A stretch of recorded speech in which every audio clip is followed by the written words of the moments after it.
Hey guys, ST here. So here we are, another week, still in the process of getting my room together. So I've got a weird setup for the camera and whatnot. But I do got my notebook, and I just got done watching Game of Thrones. So here we go. We'll recap it, and I'll give my commentary as I go along. Hopefully you enjoy. All right, so there was no pre-thing. There was a previously on bit, but there was no before the credits section. So there was no cold open. That's the word I'm looking for. There was no cold open.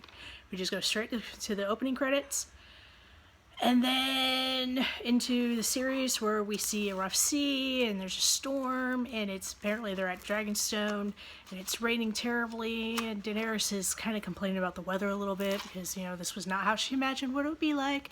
She finally made her way home, and everyone's just kind of whatever. Tyrion's trying to make her feel better, and they're talking about whether or not they're going to go straight after Cersei or if they're just going to kind of hold off on that. Because as Tyrion puts it, she doesn't want to be Queen of the Ashes, she wants to be Queen of the People. And if they just go straight to King's Landing and attack Cersei, lots and lots of people are going to die. I mean, yeah, they could take the whole country by force, but does Daenerys really want that? No, apparently not. And then she gets after Varys, the spider, who has served multiple kings, and he basically, she's accusing him of not being able to stay loyal, and how does she know he's not going to betray her? And he point blank tells her he's not in it for the king or queen or whoever's in charge. He's in it for the people. He grew up on the streets. He was a slave himself. He is looking out for the people. He will always do what's right for the people.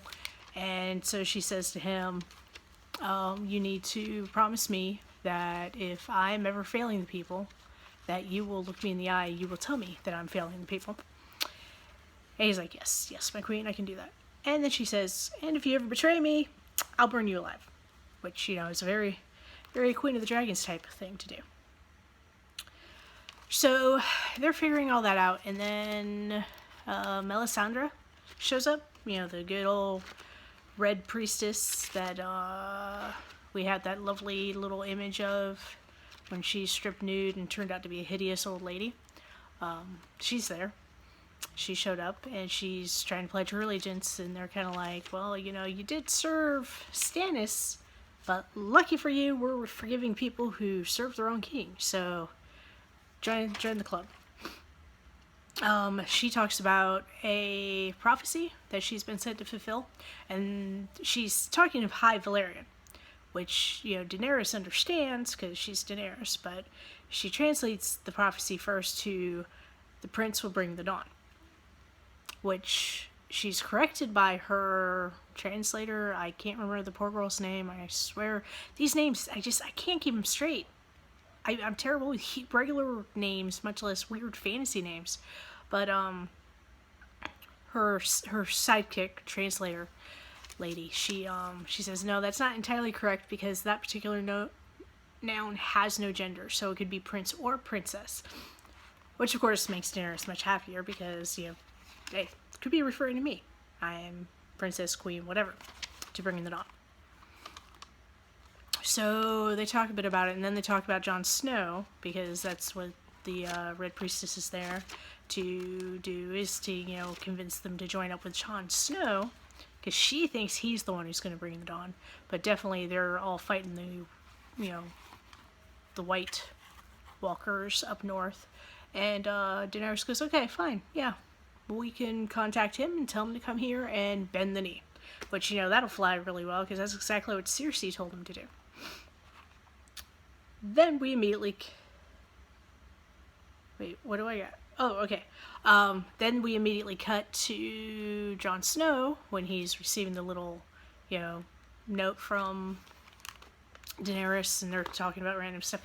The first section, last week, we focused a lot. It had, extended segments, and this time it's just bam, bam, bam, little clippets.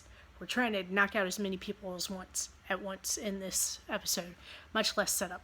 But anyway, so Jon Snow gets the notice from the Queen, Daenerys, which is actually written by Tyrion, so he's being all diplomatic about it, charming as he usually does.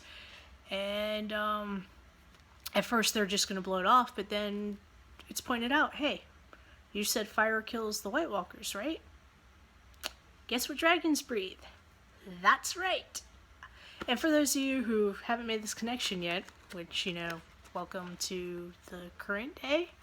Are you watching this series and actually paying attention? The overall storyline is called Song of Ice and Fire. Is that right? Song of Ice and Fire. Anyway, Ice, Jon Snow. Fire, Daenerys, Queen of the Dragons. That's like the big push right now. Everyone thinks that's where this is going, which probably means that'll be completely... Oh, kicked the stand. Completely where it doesn't go.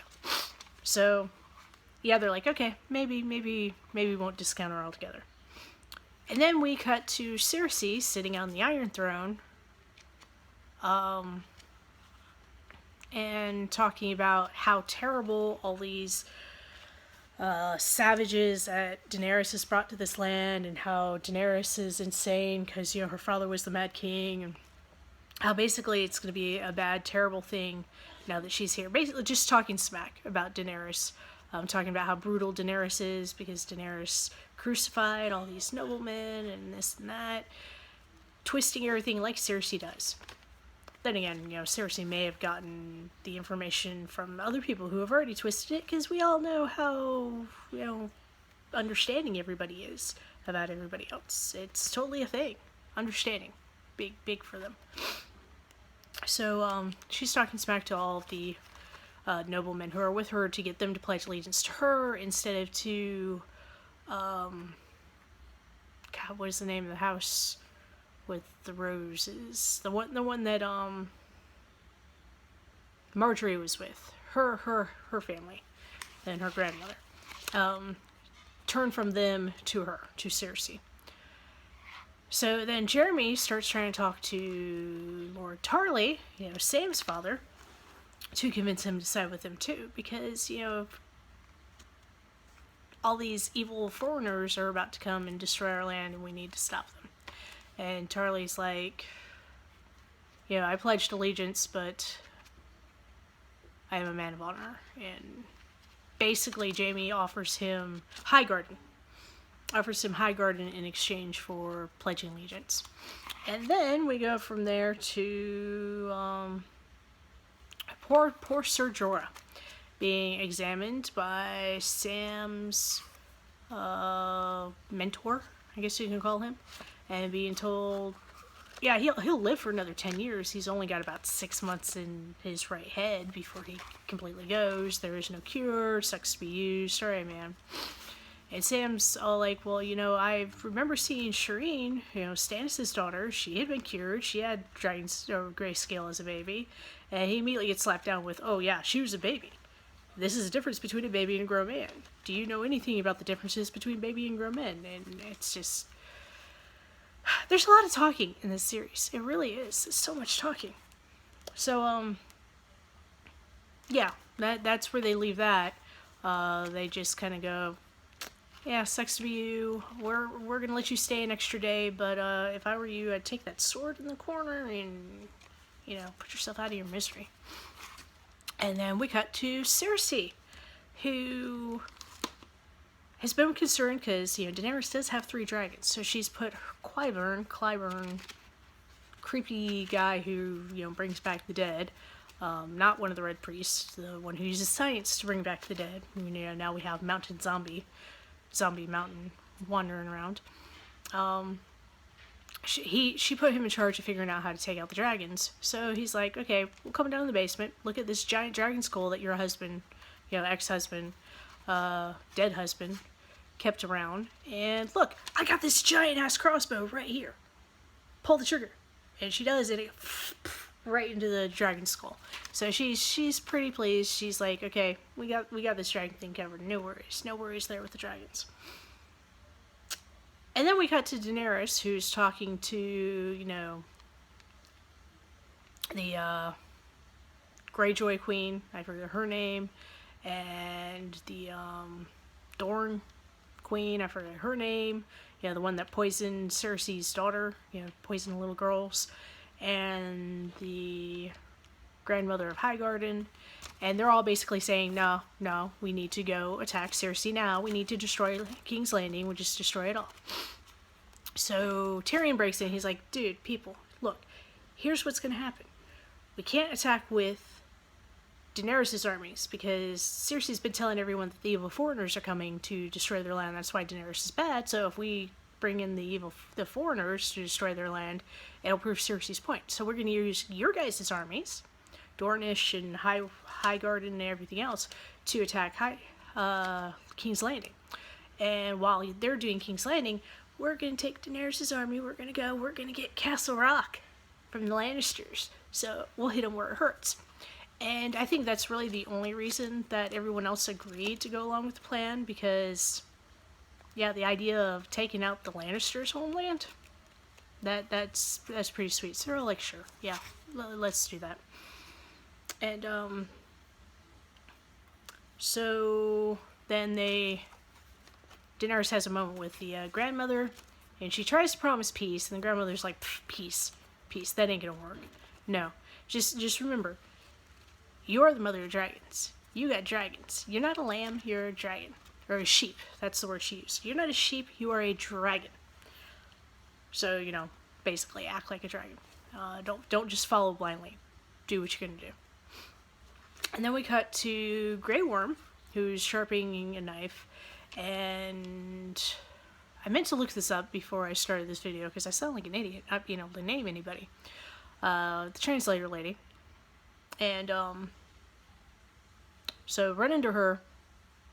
No, okay, train of thought. Get back on the track. Alright. Because this scene was very... I knew it was coming, just because at the beginning of the episode they said there was going to be high, strong sexual content. So I knew somebody was having a sex scene, but these were not the two I was expecting.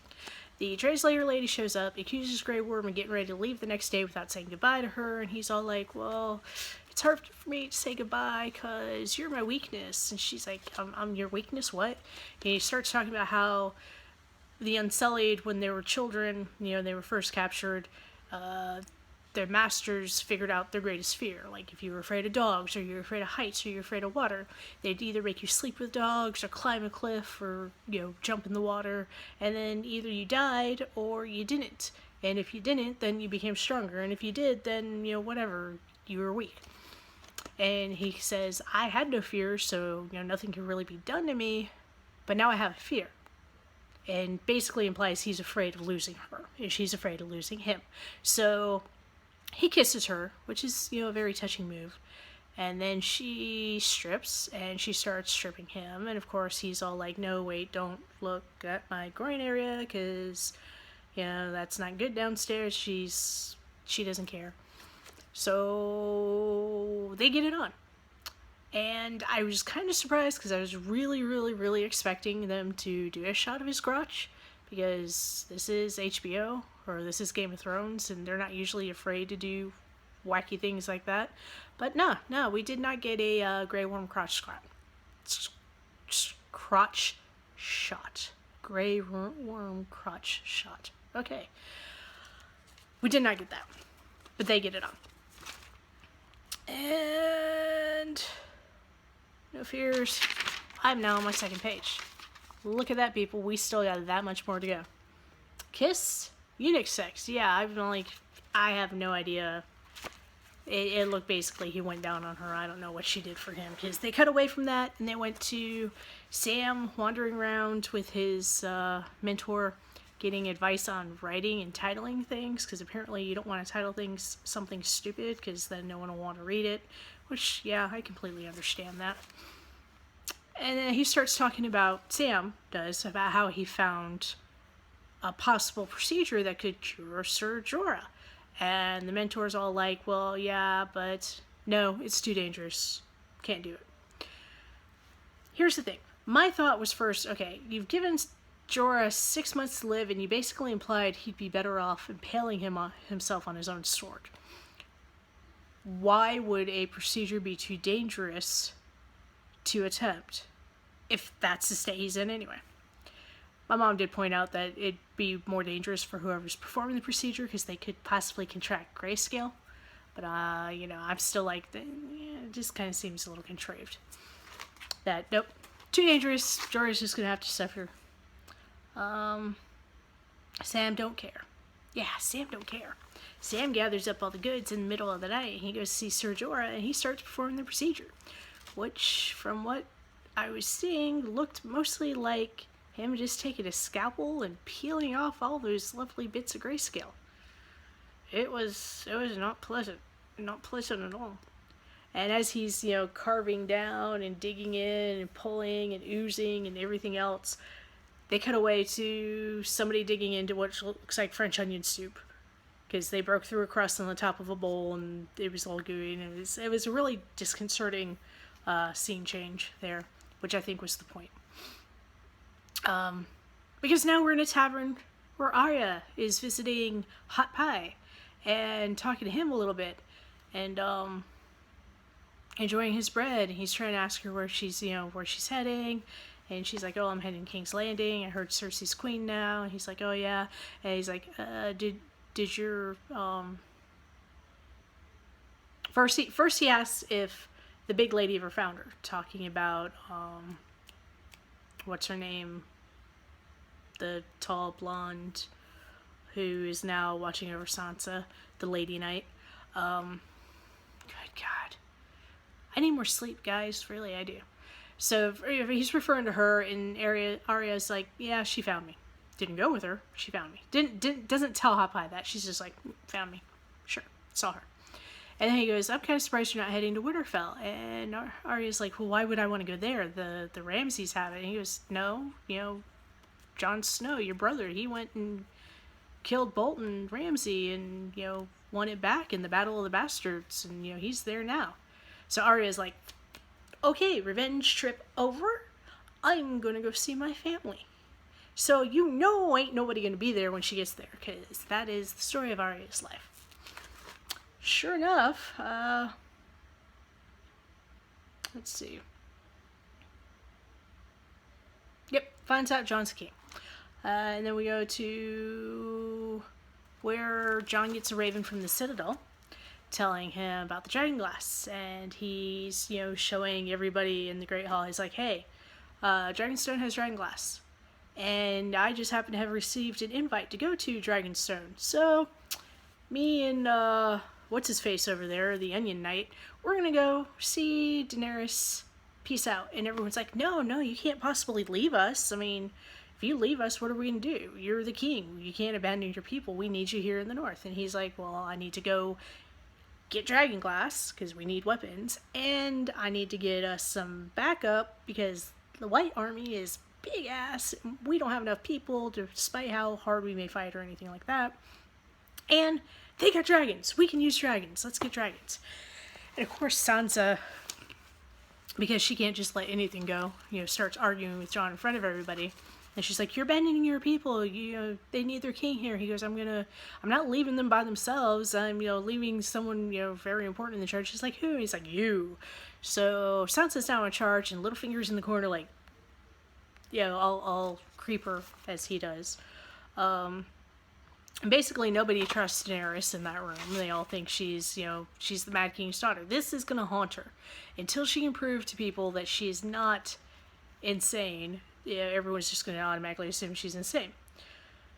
But the Dead Army is worse than anything that she could do, so they agree to go. And Sansa is now in charge. She has charge of the north. And then Jon's down underneath, looking at all the different statues of all the people who have died. And while he's down there, here comes Littlefinger creeping up on him, trying to talk about, your father and I had our differences, but he really loved Kat, and, I loved her too. And then he brings up Sansa, about, how he loves Sansa, and Jon just snaps. I mean, he basically, when Littlefinger started talking to him, he told him, I have nothing to say to you, and Littlefinger didn't shut up, didn't take that into consideration. He just didn't process that. Not everyone wants to listen to your ass. And so when he brings up Sansa, Jon snaps and grabs him by the throat and basically throttles some sense into him, telling him, if you ever touch my sister, I will kill you. And then he leaves, gets on his horse and rides away. And poor Littlefinger's sitting there all bruisey-throated, eyeballing Sansa from a distance and being really, creepy. So then we cut to Arya in the woods, building her fire. Her horse is getting kind of nervous, tied to a tree, getting more and more nervous, and finally Arya is like looking around trying to figure out, why is my horse getting all nervous? Wolves start circling. Yep, lots of wolves surrounding them. The horse is all freaking out, and the wolves are all snarling. And then, from behind Arya comes the biggest wolf of all. But it's not a wolf, it's a dire wolf. It's Nymeria! Oh! One of the only dire wolves left. Nymeria, remember? Way back, when everything was still happy and shiny and new, before things really started going to shit. Nymeria bit Joffrey, and they were going to put her to death, so Arya chased her off, and then Sansa's lady got killed in Nymeria's place. Well, Nymeria's back. Briefly, because while Arya attempts to talk to her and talk her into coming with her to Winterfell, Nymeria just turns and walks away. But she does take all the wolves with her, and they don't eat Arya. So she remembers that much. It was kind of a sweet moment, but also a poignant, sad moment. So, what do I got here? From Queen and Sand Snakes. Oh, I don't know. So we cut to the ships that are heading, the Greyjoy's ships. They've got, Lady Sailor, and she's getting macked on by the Dorne Queen. And then they all get firebombed out of nowhere. And hey, look, it's Uncle Greyjoy. He's there to get Cersei's promised present. And he starts whacking people left to right, and 2 sand snakes bite the dust. And the Dorns get taken captive, and Theon just kind of loses his balls again and jumps overboard instead of trying to save his sister, who also gets taken captive. And it's a whole clusterfuck. Because, good guys can never win. Although it's questionable about whether all these people were really good guys, because, they did kill children. A little, Marcella was pretty much an innocent girl. And they insisted, well, no Lannister is innocent. Whatever. 2 snakes dead. Sister captured. Theon runs. And that was where we left off. So yeah, lots of stuff happened. People did actually die this time around. And it should be an interesting episode next week. If you liked this and you want to see more, please definitely subscribe, like and subscribe, and hit me up if there's anything you think I should be watching and recapping. And hopefully it has a whole lot less talking and weird names than Game of Thrones does. Anyway, until next time, stay out. Bye.